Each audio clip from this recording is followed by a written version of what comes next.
Habang karamihan sa atin ay naghahanda sa pagtanggap ng isang mabigat na responsibilidad, ang pag-aasawa, marami din ang naghahanda sa pagtanda na mag-isa. Even if you get married earlier in life, there's a big chance you'll be alone at some point during retirement. Maybe some will get separated and others will become a widow or a widower. Today we will discuss what things single retired people should do in order for them to prepare for their golden years. So please do stick around. I'm Chris Cervantes. This is Financial Planning for the Fast-Changing World.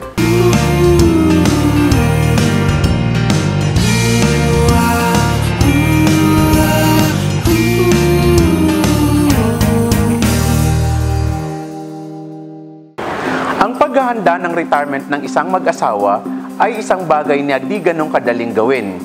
But when you are on your own, it will be harder. Maraming Pilipino sa ngayon ang tumatandang mag-isa sa maraming kadahilanan. Kasama dito ang pagkamatay ng asawa, pakikipaghiwalay, or sadyang piniling maging single for life.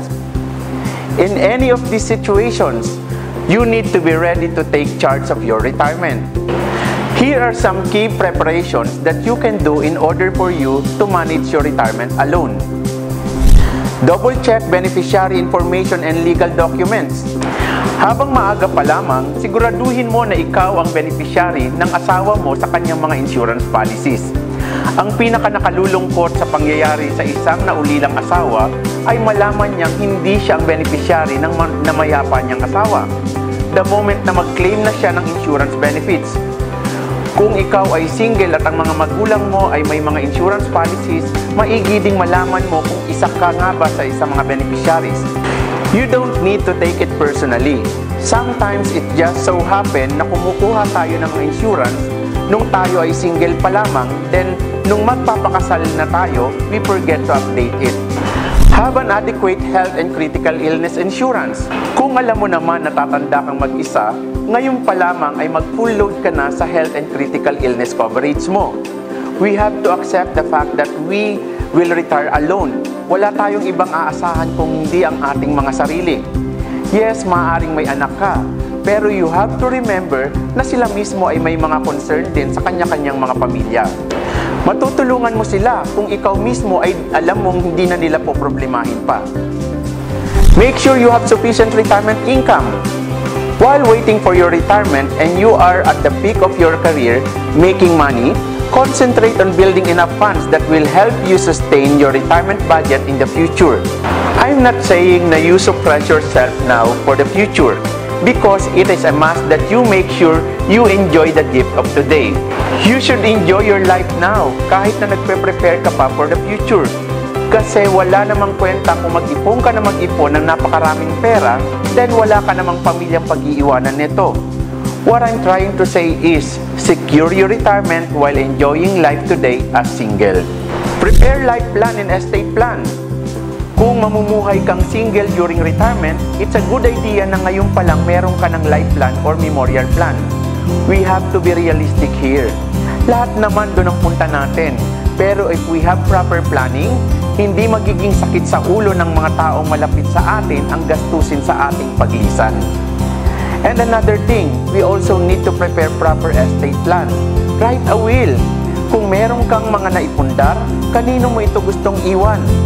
Tandaan mo, ikaw ang nagpundar ng mga ari-arian mo. So gamitin mo ito upang mag-iwan ng magandang alaala. Baka gusto mo mag-iwan ng magandang alaala sa iyong charity foundation. You can do that. Akala ng karamihan na mag-asawa, mas madaling maghanda ng pagtanda kung ikaw ay isang single.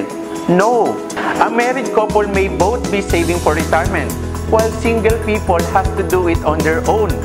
Kaya if you are single, start preparing financial life alone. Until next time, this is Chris Cervantes. Plan for your dreams, plan for your future, and plan for your life. And if you need help in planning your future, our mission is to help you realize it.